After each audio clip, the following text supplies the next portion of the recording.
ओम श्री गुरुवे नमः। ब्रह्मानंदं परमसुखदं केवलं ज्ञानमूर्तिं द्वन्द्वातीतं गगनसदृशं तत्त्वमस्यादिलक्ष्यम् एकं नित्यं विमलम् अचलं सर्वधी साक्षिभूतं भावातीतं त्रिगुणरहितं सद्गुरुं तं नमामि। ओम शांति शांति शांति। श्वेता स्वतर उपनिषद, जिसकी व्याख्या स्वामी अखंडानंद सरस्वती जी की है। आज 10वां प्रवचन है।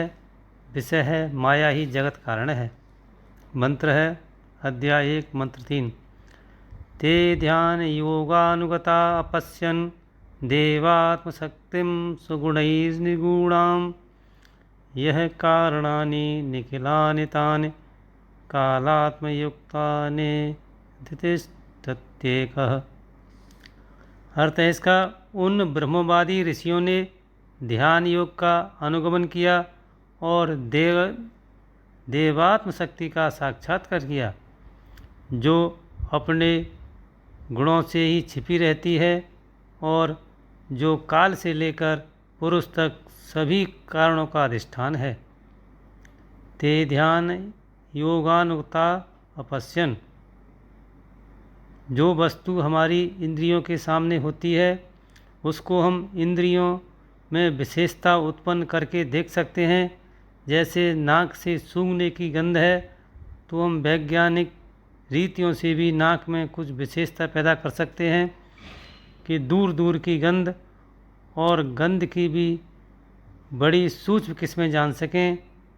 और कोई यंत्र भी ऐसा बन सकता है, जैसे एक छोटी चीज़ को 10 लाख गुणा बनाकर दिखा सकने का सामर्थ्य आजकल के विज्ञान में है।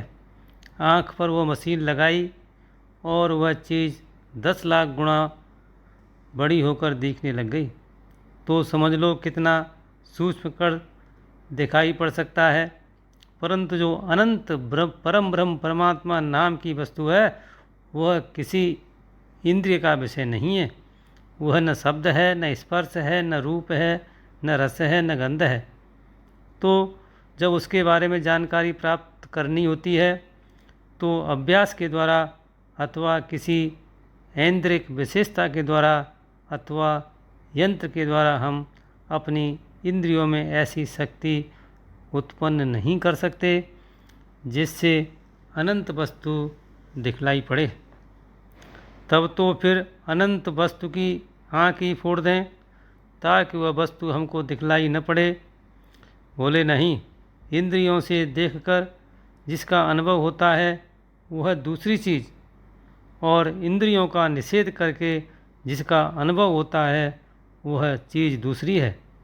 शब्द रस रूप स्पर्श गंध, इन विषयों का निषेध करके और इनको ग्रहण करने वाली श्रोत्र जिह्वा नेत्र त्वचा घ्राण आदि इंद्रियों का निषेध करके और फिर इन्हीं विषयों के संबंध में संकल्प विकल्प करने वाले मन का निषेध करके बुद्धि का शोधन करते हुए उससे अनंत वस्तु का चिंतन किया जाए, तो उस अनंत वस्तु का चिंतन ही उसके साथ अपने को जोड़ने का उपाय है।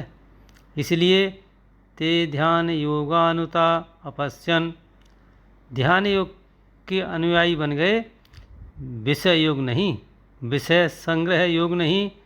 यह धन इकट्ठा करना जो है ना, यह धन इकट्ठा करना जो है ना, यह विषय संग्रह योग है, और भोग करना जो है वह भोग योग है। तो विषय संग्रह योग से परमात्मा की प्राप्ति नहीं होती, भोग योग से परमात्मा की प्राप्ति नहीं होती। बोले अच्छा, खूब अतिशय कर्म करें तो बहुत काम करने से परमात्मा की प्राप्ति नहीं होती। असल में जो प्राप्त करने वाला है ना, जो परमात्मा को पाना चाहता है, कौन है? मैं। वह परमात्मा की प्राप्ति की इच्छा के मूल में बैठकर जो पाने वाला बना हुआ है, वह जब अपने पाने वाली इच्छा के खोल को उतार देता है, तब उसके मैं ही परमात्मा का दर्शन होता है। इसलिए परमात्मा का दर्शन करने के लिए अंतर्मुख होना जरूरी है। कश्चित् धीरः प्रत्यगात्मानम् अच्छत। एक तो होवे धीर। धीर माने संसार में जो कष्ट आवे, जो विपत्ति आवे, जो प्रतिकूलता आवे उसको सह ले। अनुकूलता चाहेगा तो भी परमात्मा नहीं मिलेगा और प्रतिकूलता से लड़ेगा तो भी परमात्मा नहीं मिलेगा। अनुकूलता को चाहो मत और प्रतिकूलता से लड़ो मत, धीर हो जाओ। जो होवे उसका सहते जाओ। यह कहो कि हिमालय में चले जाएंगे तो कुछ सहने को नहीं मिलेगा, सो बात नहीं।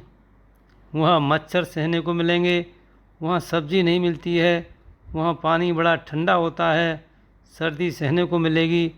वहाँ धुआं ऊपर नहीं उठता है तो धुआं सहने को मिलता है। संसार में ऐसी कोई परिस्थिति नहीं है जहाँ कुछ न कुछ सहना न पड़े। अगर तुम्हें परमात्मा के मार्ग में चलना है तो धीर होकर माने प्रतिकूलताओं को, विपत्तियों को, दुखों को सहते हुए चलना पड़ेगा। यह ध्यान की एक युक्ति है। इसके साथ ही सत्संग को विराम देता हूँ। ओम शांति शांति शांति।